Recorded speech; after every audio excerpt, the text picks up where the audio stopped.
Hello everybody and welcome back to the Football Roundup Podcast where we talk all things football. I'm joined as always by my co-host James. You alright, mate? Yeah, good, thanks. How are you, mate? Yeah, all good. Go on, do you want to tell the viewers about what we're talking about today, mate?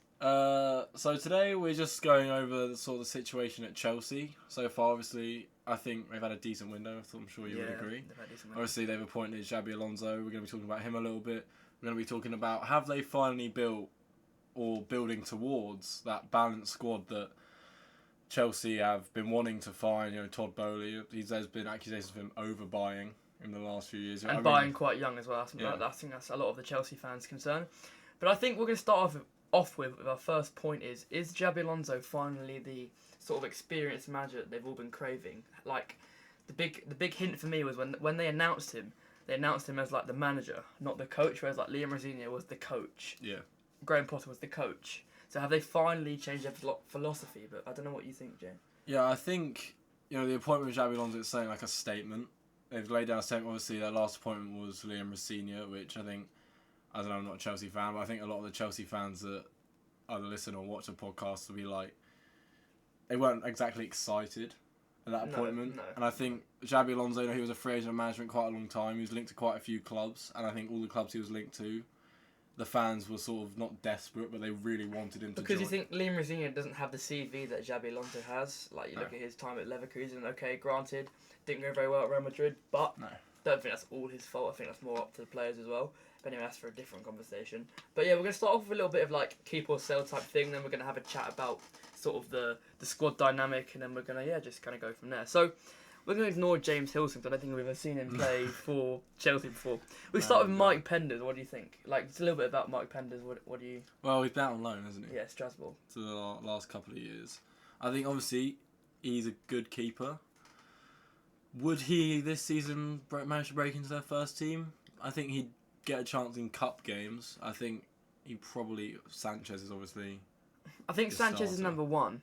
But I personally think Mike Penders should stay because I think he can definitely push Rob Sanchez this year for a starting 100%. spot. Because you think, let's not get it wrong, you know, Robert Sanchez hasn't really had a great time at Chelsea.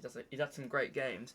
He's now 28 as well, so they don't tend to like to keep players that are, you know, that old. But I think I'd get rid of Robert Sanchez personally, but I think they won't. But in terms of Mike Penders, I would keep and potentially just keep a second and compete for that first spot. Now then, Rob Sanchez, what do you reckon, mate? I mean, for me, I would probably keep him just because he's sort of experienced. You know, if you look at the rest of the goalkeepers, you got 20-year-old, 28 was Robert Sanchez. You got 24-year-old and 22-year-old. You sort of need, like, in your goalkeeper ranks, you need that sort of experience. And 28's not old for a goalkeeper. No, not at all. But yeah, I agree. Like, in an ideal world, you'd sell and bring someone better in, like a Mike Minor, and like someone better. But I don't think they will. I think they've just spent big on obviously Morgan Rogers, who we'll touch on a bit later. But I think keep. He'll probably be the number one. Then potentially next summer look to either promote Mike Penders as number one or bring in a more experienced. I'd agree.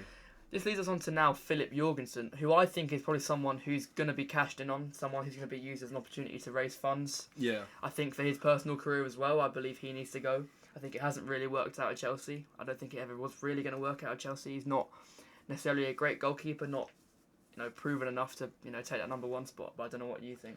Yeah, I was going to touch on the point of the fact for his own career, I think it would be the best move for him to get out of Chelsea as quick as he can because they've got Penders who is likely to stay as a backup, and then Jorgensen, he's not awful by any means. He's not really had a chance to prove himself. No. And he needs that chance to prove himself elsewhere, and he's just not going to get that being a third choice at Chelsea. So I think for him and the club, it'd be a good move for him to move away.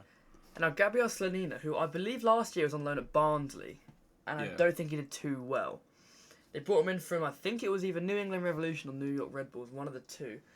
And it's never really worked out. Yes, he's still 22, but do I see a pathway to the first team? No, so I'd sell. Again, it says here his transfer value is 4.3 million. Obviously, I know it's not really something to go off, but again, it's another opportunity for Chelsea to raise some more funds, which they probably much need now at the moment. So yeah, for me, it's a sell. Leads us now on to Reece James. I mean, this one probably says a lot for itself, but Chelsea fans love him. I mean, he did alright at the World Cup when he was called upon. Obviously got injured early on, did okay when he came back, but nothing crazy. The only concern with him, with Chelsea fans, is can he stay fit? Because obviously it's probably their best player. If he stays fit, can play right back, can play in the midfield, so he's very versatile. I think Enzo Maresca really liked him in that midfield. It'll be interesting to see where Xabi Alonso plays in, because obviously he plays a little bit of a different shape to Maresca, to Rosigne, so it's going to be interesting to see where he fits in, especially with another one of the signings they've also made this summer. So obviously you keep is your captain. I think we'll play a lot of minutes this season, so yeah, for me it's a keep. Yeah. Go on then, James. Malo Gusto, interesting one. He was linked to Man City, wasn't he, early on in the window. Those sort of cooled down. For me, I think you've sort of got to keep him. You have to, yeah.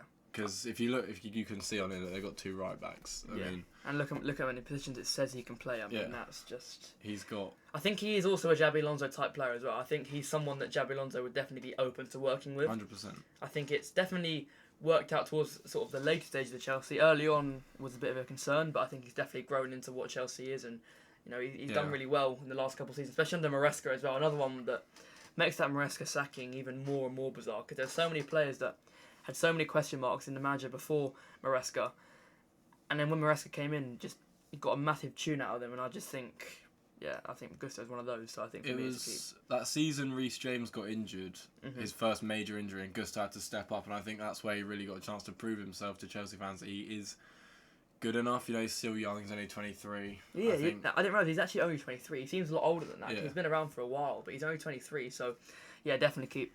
Aaron Anselmino, I believe he was on loan at Dortmund last year, and then didn't he get recalled because they got injuries as well, and then didn't play. He didn't play. I don't think he's very happy. I don't think Dortmund fans are very happy. I think they really liked him out there. So for me, it's a loan, get some more game time, get some more experience, and potentially look to come in 100%. later on. Go on, I'll let you lead on this one. Axel Disasi obviously was out on loan at West Ham. He actually did quite well at West Ham, I think. Yeah. West Ham fans agree, even though obviously they went down. I think when he was called upon, he was actually pretty decent. Yeah. I think that sort of shows he has got the talent to play for sort of a lower down, sort of like a Crystal Palace. I think obviously he was part of that bomb squad as such at the start of the season, where they were axed to that separate training ground of Sterling and a few other players, and obviously it can't have been nice for him to not be training with the first team. I mean, look for that move. Got that move to West Ham. Was that in the summer or was it in January? January. He got the move. So, for me, it's a tough one because he came in with so much promise. He's 28 years old now. If I was a Palace, if I was an Everton, if I was someone like that, I'd be looking at potentially signing him. Even one of Coventry, newly promoted. He won't cost a lot of money either. Wages might be a bit high, but I don't think he'll cost an awful lot of money. So for me, it's a sell. Yeah. Again, they need to raise funds. That could be funds right there. Going to skip past then. I'm not sure we've ever seen him before. Tosin. So for me, Tosin, I would probably sell because it's tough, but I'd sell. Again, he's got that experienced profile, but you've got other experienced leaders in that team, and I think Tosin is one that you really need to get rid of. For me, again, need to raise those funds. So I would get rid of him. I don't think he's ever really shone in a Chelsea shirt. There's always been question marks. Definitely better better defenders than Tosin. So yeah, for me it's a sell. I think when you look at Tosin, you can compare him to he's got the same sort of profile as a Trevor Chalobah. Yeah. And I think a Trevor Chalobah is just not miles better, but it's certainly better than a Tosin. And you don't need two of those players with that sort of profile. But to be fair, they are looking to sell Chalobah. So is it going to be a case of they keep Tosin and sell Chalobah? I think it might be. But for me personally, I would sell. The other way around. Yeah, I would keep Chalobah, sell Tosin. But again, they probably see more value in selling Chalobah. Next one's Benoit Badiashile. I think it's a sell again. Do you not think? Yeah, I mean we're selling a lot of the centre backs here, but they're bringing one in very very soon. Yeah, but and when you look at it, they're just not good enough. I mean, the one question mark over Chelsea has always been their defence.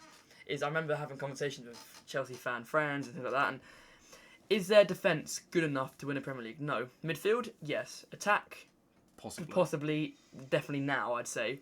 But defence has always been the one that's let them down. Whether it be centre-backs or goalkeepers mainly, to be fair. Full-backs have been okay. But it's not mainly the centre-backs and the goalkeeper that are really wearing them down. So this is why we're going to do like a bit of a mass kind of clear out of their defence. So for me, it's a Benoit Badiashile. If you can get 10, 20 million for him, then again, it's a win-win. Levi Colwill, a keep for sure. I think 100%. Can be a future captain. Done really well. Obviously, had that loan at Brighton, did really well. Done well when he came back to Chelsea, actually. Obviously, got injured last season. Came back at Anfield, actually, against Liverpool. And there was question marks over his fitness and was probably Chelsea's best defender, actually. Was Chelsea's best defender. Kept us from scoring quite a few goals. So, for me, I'd keep one to build around. Still only 23 years old. So, a very 100%. young profile. It's like what you said, like English lad, homegrown. He's definitely sort of a future captain, leader.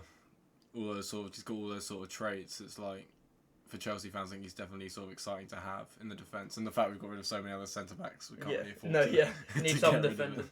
So then Mamadou Sarr is probably a keep, potentially a loan, but obviously they'll probably have a look at him in pre-season. Yeah. I think Alonso will probably want to give everyone a clean slate in pre-season, to be honest. But Mamadou Sarr, I think was at Strasbourg last year, I believe, came into Chelsea this year. So for me, it's a keep, potentially a loan. But I don't know what you're going to say. Probably the same. Yeah, I would agree. I feel like they'll keep him around the squad because, I mean, we'd keep him around the squad, definitely, because we've already axed most of their centre-backs. Yeah, I know. So, it'd be a case of what Chelsea decide to do. I think they probably will keep him. I think having him around the first-team squad would definitely be good experience for him. I think he will get chances. Yeah, that's what I mean. I think everyone's going to get a chance. Chalobah, again, if we're going based off what the club is saying, sell, but if it's obviously ours, we're saying keep. I'm assuming you're the same. Yeah. I think experienced England international, obviously had a long World Cup, didn't really feature too much. It's gone on holiday now. I personally wouldn't sell. I think you'd get rid of Tosin, like we said, and keep Chalobah just for that experience. Knows the club, has been away previously, now come back. Yeah. So for me, it's a keep. Now this one's we're going to sit on the fence, I believe. Where's he Fofana? He's 25, but a bit like Reece James, is quite injury prone as well. Yeah, hasn't really 100%. Had a proper run of games. Don't get me wrong, he's had a run of games, but not like a crazy run of games. So I don't really know on this one. I'm going to let you lead on this one, have a think, and I'm going to come back in. Fofana. I don't really know where to sit on Fofana. Yeah. To be honest, because... yeah. Not like that. No. Because he's a difficult one. I remember, I think it was the summer last year, he was trying to force a move. Like, he deleted all his stuff off social media, all of his Chelsea-related stuff. He was posting about clean mindset, clean slate, and then this season he just sort of was in the starting 11 most weeks. I think for me, you don't sell a player like that who was starting most games last year, but there's always that sort of question mark over his head. His whole Chelsea career, it's been, is he good enough? Is he good enough to stay fit? Will Xabi Alonso favour him? I'm going to have to chase you for an answer now, mate. What do you reckon? I'd probably say keep. Okay. I'd lean towards the keep side, but it could go either way. For me, I would sell personally because there's heavy rumours that Maxence Lacroix is coming in. He's not going to be that number 2 centre-back. You'd think number 1's going to be Lever Colwill. Number 2 will probably be Lacroix. It's quite an Alonso-type centre-back. I don't think he is. And obviously, Alonso plays quite a high-intensity system. Can his legs hack it? They probably can. But I'm just going based off what I've seen personally, and I would sell. Again, that funds question again. Need to raise some funds, so for me, it's a sell. Josh Achimpong. See, I would definitely keep him. It's just a case of, do you loan him or do you keep him? Yeah, I think I'd keep him around because, like I said, we've seen a lot from him in the Premier League, and every time I've seen him, can play right back, can play centre back, quite versatile. These versatile players are quite hard to come by these days. So for me, it's a keep and play. He'll get his opportunity like everyone else, and I think Alonso would definitely be happy to work with him. And we're going to go on to Samuel Smith. I haven't really heard too much about him, have I? I think he's a academy prospect who's come through, but he's 20. He's 20, which is nowadays considered old. Yeah. In terms of academy deals, so I don't know. You could probably sell him to sort of a Championship League One side. So I'd probably get rid of getting more funds, pure profit. There's no outgoings, so yeah, get the money. João Harto, quickly keep.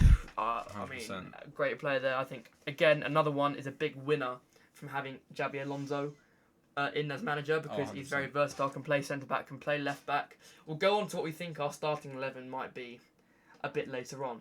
But for me personally, João Harto's definitely up there as. I think I said it in the tier list video when I put him in highway robbery because I think the times I saw him play last season, he was really, really, really good. And I think, I don't know, obviously Xabi Alonso plays 3 at the back. I don't know if he'll be in that centre-back or bombing up on the left wing-back role. I don't really know if he can play that left wing-back role. I don't think he really ever has, but he's sort of got the profile to it. He's fast. You know, he's good. He's a great defender. He's determined. Like, he sort of fits, I'd say, more like a left-hand centre-back. Because I can see a world where you have Cole playing in the middle of the 3, Lacroix playing on the right of the 3, and Hatter playing on the left of the 3, and all of a sudden it's a very, very good good back. And you've got someone like Achimpong, Chalobah potentially, Sarr, all as backup. So actually, all of a sudden, you start to look like quite a good defence. Yeah. So for me, I would definitely keep. Obviously, I know you'd keep. Caleb Wiley, I believe, went on loan to Watford. Haven't really heard too much about. Again, he's 21. Could potentially be another loan. Could be a sale. For me, it's kind of highlights the sort of Clear Lake ownership. He's 21 now. They've had him for about 3 years. American. Haven't really seen him. So again, would get rid. And I think Chelsea have now started to wake up to the fact that they need to sign a mix of experienced and young. So for me, again, it's a sell. Probably a sell. Yeah. Dario Asigo, haven't really seen too much. I believe got injured quite early on. So I would probably... You can't really write players off too early. But then you look at Chelsea's midfielders and you look at how good they are and how not... I don't really know what I'm trying to say here, but in terms of he's not quite at that level of a Casido or a Lavia or an Enzo. So for me, it probably is a keep just for sheer volume of games that they're going to play. But actually saying that, they're not in Europe this year, are they? No. So you could potentially... I would loan him out personally. I don't know what you... If we see it from Xabi Alonso's perspective, if he said he's going to give everyone a fresh start in pre-season and he ends up liking the look of Asugo, we'll keep him around. But I would agree with you and say, loan him out, give him a chance to get some experience in sort of a higher level league, maybe La Liga clubs, that sort of Bundesliga, those sort of level. Yeah. Well, Moise Caicedo says itself. I mean, he's going to keep one of the best midfielders in the world, probably, definitely in the league. Made my FPL team this year. Yeah, he did make your FPL team this year, so that's fair. Romeo Lavia. See, for me, based pure ability, you keep him. He's a great player. I was very keen for him to come to Liverpool. Obviously, the way it's worked out with injuries, I'm kind of glad he didn't come to Liverpool because he hasn't really been fit that much for Chelsea, if ever. Can never really put running games together. But if we're looking at face value, pure ability, Lavia is for sure a keep. I don't know. Yeah, I would agree. You look at his footballing ability, and that's something that I think any club in the world would probably say, oh, you keep him. But he's, like you say, he's never really strung a run of games together. He's been really good when he's played, but he's always seems to be out with injury. So I don't know. You could even look to try and loan him out, see if he's fit. Like if he can stay fit for 1 year on loan, and you bring him back in, then that sort of shows a bit of promise. But I don't know. They might. Then you leave yourself quite short to play in midfield. Like you got Casido, Asigo, and Fernandes, and really. So I would keep personally. Yeah. One more year, and then you look to sell. Next one's Marco Palestra, who's a new signing who, if I'm being honest, I don't know too much about. I don't know if you... I've not really watched any... Chelsea fans, let us know if you're excited about him. There's not really much to talk about him because he's obviously going to stay. But I do think, kind of judging off the profile that he is quite a favourable Xabi Alonso player. I think it was one of his signings. He pushed his signing as well. So, again, Chelsea fans, I'm sure would be encouraged by the fact that a manager's got someone that he wants to get. A bit like Lacroix, who I'll talk about in a minute. But, again... It's a Alonso signing. He'll probably hit the ground running, and I'd imagine I can see him playing on that sort of right wing back type role. Enzo Fernandez, keep. Less said about him, the better, to be honest. Yeah, we can move on from him. Yeah, Cole Palmer again. Keep. I think these two players come up here are really exciting. Cole Palmer and Morgan Rogers. You look at again that Xabi Alonso formation. You see the three up top. You go with Rogers and Palmer behind João Pedro, who's very prolific. I think you start to see a very, very, very good attack. I mean, that is really, really a world-class attack. And you've even got like the likes of, like Giovanni Quenda, who's really, really exciting talent. Yeah, this might be a little bit of a hot take, but I think Chelsea's attack might be like top 5, even top 3 in the world. Yeah, because you think João Pedro had a very good debut year. Yeah. And you look at he's only going to kick on from that, really. Still young. You look at someone like Cole Palmer, still great. Morgan Rogers, probably at the peak of his powers now. Like, he's doing really well. And then you got someone like Gio Quenda, who, again, played on that right side for Sporting, done really well. Links with Man United a few years ago. Yeah, but Chelsea. Saying them all together would keep them all. Yeah. I think you're right. Like you say, he's played on that right side, can probably play in that 10 position, so has done really well. I think Chelsea even signed him like 2 years ago, didn't they? Yeah, they loaned him out. And they loaned him out back to Sporting. But yeah, for me, Quenda is a keep, Neto's a keep for 1 more year. He's one that's a bit more on the fence for me. He is linked away. He's on the fence, but I would keep Esteval. I mean, what a talent there is there. He's a really great talent. Saw it a little bit. Didn't see it. To be fair, we didn't see it an awful lot last year because he got injured. But in the flashes we did see, he was very, very good. Mudryk, you'd sell if you can even get any money for him. I'd sell. Gittins needs a good year. Year 2 is always the year that people start to judge you properly. Again, I'm a Liverpool fan. You look at someone like Isak, someone like Wirtz, Frimpong, and Kirkes. They're kind of on the fence at the moment. They need a good second year. You look at someone like Gravenberch as well for Liverpool. First year, not great. Second year, amazing. Third year's done okay. So second year for Gittins is kind of make or break. This is going to decide whether he carries on being a Chelsea player or goes elsewhere. I don't know what. Because he's like Lavia. The raw talent is definitely there. But then I'll come back at you with this. Where does he play in the system? Exactly. That is something, because obviously he was bought last year under Maresca when he was there. He was a very Maresca player, but now you've got a new manager in. It's actually, I would be interested to see what Xabi Alonso thinks on him. Whether he can sort of have him as almost like a backup striker. I don't know. Yeah, it's very tough. I mean, for me, I would keep anyway. You have to keep only 1 year. Datro Fofana feels like he's been at the club for years and just hasn't really played, so I would keep. Emmanuel Omega, I would keep. It's going to be. You keep Fofana or you sell him? Oh no, get rid of Fofana. Did I say keep? Oh yeah, no, I meant sell. Sorry everyone. Emmanuel Omega, I'd keep. Had a very good year at Strasbourg last year under actually Liam Rosenior, then Gary O'Neill. But I would for sure keep him. He is 23, which is again a little bit older than what they kind of normally go for when they first bring him in. Yeah. But for me, I'd keep. Has potential to be that backup for João Pedro. Now, for me, I would get rid of Nicholas Jackson, to be honest. Because I mean, if you've got Omega and João Pedro. João Pedro, and then Liam Delap's there as well. I'll talk about him in a minute, but you don't need 4 strikers in a 1-striker system. Again, I know I've said it a lot, but you look to raise funds, and that's a peak opportunity to raise funds. If you can send him somewhere like Aston Villa, Lincoln, even the other Premier clubs or like La Liga, anywhere like that, any of the top divisions, willing to pay 30 million. But you don't. What you don't do is a loan. Yeah, you just get a sell. Like a loan just kind of wastes everyone's time. Yeah. So I'd sell. What would you do? I would sell. So then Amari Kellyman was on loan at Cardiff last year. Did quite well from all accounts. Again, I'd probably do another loan. It'll be interesting to see what... He came in from Villa, I think, last year on that weird transfer triangle that happened between Newcastle, Chelsea, Villa and Everton, I want to say. Yeah. So yeah, for me, Kellyman loan again. Liam Delap. Now, what I want to say is sell for Chelsea fans because I think they've had enough. Yeah. Already, it's only been 1 year. But then you kind of brush him under the same sort of brush as Jamie Gittins where it's 1 year. You can't write anyone off after 1 year. I don't think the club would write him off after 1 year. The fans have certainly written him off, but I don't think the board can really. They can't. It's not that they can't afford to write him off. It would just be a big loss. Literally, you pay what, £50 million for him, whatever it was. He'll go for like 20 million. Exactly. You made a 30 million loss on a player, and you haven't even had any good footballing ability on the pitch, so it's kind of been a waste of time. So for me, I'd keep. Well, I would sell, but in terms of the club's point of view, you'd keep and see how he gets on. Speaks for itself, really. Don't need keep. Great player. Mark Guiu.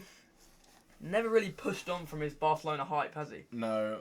Personally, if I was Mark Guiu, I would probably want to be sold at this stage. Yeah. Because it's, again, you've got 4 strikers, and then Mark Guiu's another one, that's 5 strikers, and you're not getting in ahead of the Pedros, Jacksons, and Megas. If Jackson stays, that is, like, you're not getting in ahead of them. You're not really going to get a sniff, even in the cup competitions this year. So...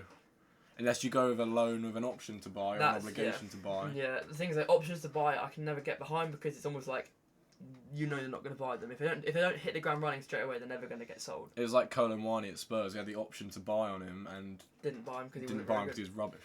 But again, you look at it from a club's point of view. It's almost like a try before you buy. If he's good, you buy him. If you don't, you send him back, and it's a win-win. But yeah, and then obviously move on to Maheka. I think. Obviously, had a lot of minutes actually, not a lot, but quite a few under Callum McFarlane. Obviously, he wasn't the 21s manager. Brought him through. For me, I'd probably say just kind of leave him in the academy, see how he gets on, give him the first team chance. He's a really promising talent that Chelsea can afford to have in the academy for a couple more years. And obviously, if he's ready, then potentially get a first team loan because I don't think it's spoken about enough how much for a 19-year-old or a young player, how much sort of it means to them to get first team experience, being amongst a professional dressing room, so stands every single day. So. It would be very good for his career and his personal development to get a move away in terms of on a loan. But for me, like I said, I'd do what you would do in terms of keep him in the academy and then kind of look. Because him being in the academy means he is still around at Chelsea. He'll probably train with the first team. He'll be training with the likes of Cole Palmer, Morgan Rogers, João Pedro. He's getting sort of that. He's playing alongside these like world-class players. That's just going to make him a better player overall, isn't it? Yeah. That's kind of it for the list of kind of keep or sell. I want to quickly touch on Maxence Lacroix. I don't know what you think about that signing. You go first. I think I'll... me personally, I think Maxence Lacroix is I mean, this might go like a bit of a hot take, but I think he was one of the better centre backs in the league. I was going to say the exact same thing. I think barely missed a game, was always fit. Always. And fit. you got again, you links back to the Xabi Alonso thing. I think this is a Xabi Alonso signing. Yeah, 100%. And I think fits the system like a glove. I think it'll be great for Chelsea. You can really get excited. I mean, 52 million sounds expensive, but actually in this market, it's pretty much bang average price. I mean, that's the same as we paid for Van Hecker. Yeah, it's just they're very similar profile players. It's just bang average price. And going back to sort of the formation, I think Chelsea might play. What do you reckon? 3-4-3, 4-2-3-1. What do you kind of think we'll see from Xabi Alonso this year? I mean, I think it's definitely going to be a one-striker system. They'll have the two cams sort of sitting behind in Palmer and Rodgers.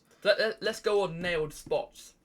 For me, Sanchez is nailed for next year. Obviously, I know ideally they bring another goalkeeper in, but can we do this on here? I think you probably can if you go to there. Lineup builder. Yeah, go on. Here we go. Alright, so what do you reckon he's going to play? 3-4-3 maybe? 3-4-3. Yeah. No, it's not, because they're not behind the striker. If you look, we'll try and find a. No, it's two striker system. There we go. There you go. Right. So, nailed on for me is Rob Sanchez. I think again in an ideal world you would, get another goalkeeper in, but I don't think they'll have the time. You think time's actually ticking down on the window now. There's a lot for clubs to do. I think you've got like 5 or 6 weeks left of the window. It sounds like a lot of time, but trust me, it's not a lot of time to do deals. It typically takes about, a week to do a deal, unless you've had it lined up for ages. Yeah. I think you also have to have the club come in, talks, contracts, fee agreed, done. So for me, he'll stay. Go on, you go next. All right, well, we sort of pinned down a back three earlier of Harto on the left, LaCroix, Colwill in the middle, and LaCroix. And Maxence LaCroix. That's a very good back three. It really is. I mean, when you look at this Chelsea squad, we nailed the back line as sort of a weakness. I think what Chelsea have done is, we spoke about it a little bit, about them, have they got now that balanced squad? And I would say yes, they have, because they've abandoned their sort of previous prophecy of buying players for the future, and they've sort of livened up for the fact, I don't know, they're sort of like rung the alarm bells in the head. They finished so low in the league last season, they think, right, we've got to come back this season. We've got to be strong all across the pitch. I think that's really what they've done. For sure. And then obviously, I think these kind of pick themselves, do you not think? Yeah. Casido. And Enzo. But if I'm being honest, there's probably a shout that Enzo can play up here as well on one of these two. But I think you'd be wasting someone like a Rodgers or a Palmer 100%. There. So for me, it's a Fernandes and a Caicedo. I don't know about you. I think that's probably. 100%. And obviously these two are quite nailed. I think the wide players are probably the two most interesting positions. Well, because we'll say these, for the sake of it, these are right wing back, left wing back. Yeah, exactly. So obviously, again, because they're quite high up considering. Nails. So that's the spine of the team. We've got the Christmas tree of the team there. Yeah. But here, it's tough because you can have quite a few. You can do this. You could go with Palestra, who has that defensive sort of cover. But then you leave out Reece James. Then you're leaving out Reece James. And Malo Gusto. You've got Malo Gusto. I'm just looking at doing a few options. You've got Malo Gusto. Guato. Malo Guato. Malo Gusto. You've got Reece James.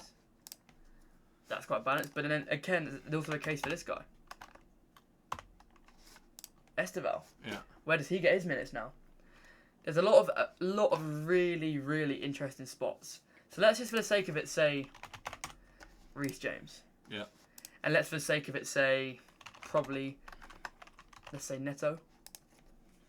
So I'm not too sure about that. I don't know about you. What do you? Because this is where you say, this is your sort of argument against Chelsea having a balanced squad, is they've now got a lot of signings they made last couple of seasons that aren't going to have a place in this. And they don't fit Xabi Alonso's system. Exactly. So you've got your argument saying, yes, they've got a balanced squad because they fixed the weak areas for the now. But if you take balance in the other sense of like sort of minutes for everyone, you're not going to be able to keep everyone happy because there's now holes in the team where players aren't going to be getting. But this is why it's so important, this back three, because Hato can sort of Hato can wander up here, but is also quite good defensively. Colwill likes to step in sometimes. LaCroix likes to drift out wide. So for me, there's cover there, but there's also players that can get forward as well. Because the thing that lacks of Neto is his ability to do that. He's not that ability. He's not got that ability. Well, you look at someone like Cucurella and James is probably the two ideal ones you'd have here. But obviously, Cucurella's now gone to Real Madrid. Yeah. So, if you think about like a Marco Palestra, and then obviously someone just quickly before I jump in, that is good because I think he has also done this for Sporting. Left wing back under Ruben Amorim, left or right wing back. He is one that can definitely push on here. Yeah, 100%. I think Quender's sort of is going to get those minutes because it's James. We know he's got the ability. His crossing ability is one of the best in the world when he's fit. You know, he's the right wing back sort of position sort of nailed down for him. Because what you can also argue with Reece James is how good. The reason Reece James is so good is I'm going to just pretend Fernandes is here. He can play here. Yeah. And can also play here. Yeah. So. And we know LaCroix, he's quick. So instantly, you wouldn't play LaCroix this high up. No, you wouldn't. But instantly, Reece James becomes a much more viable option because of how many positions he can play. And you've also got the fact, you said Enzo can play here, Rodgers can drift out right, Enzo can push in, and James can come in here. Exactly. This sort of like triangle here is so sort of interchangeable that it makes it, you've got like a versatile and again, sort of team. Let's say say we've got cup games. You can do this. And say someone like Palmer needs a rest.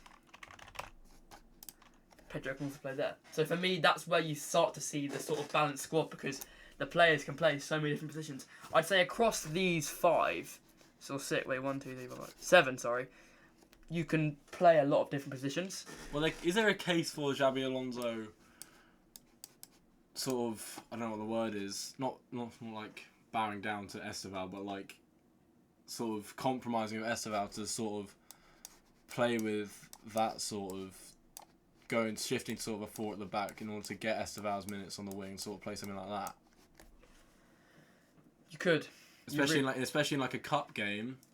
Say he wants Esteval to be getting these minutes. You play Esteval here, and you can play it with a 4 at the back. Again, this is kind of just base ideas of what we know of Xabi Alonso. Like we don't know he might abandon his formation and go for something different. We don't know that.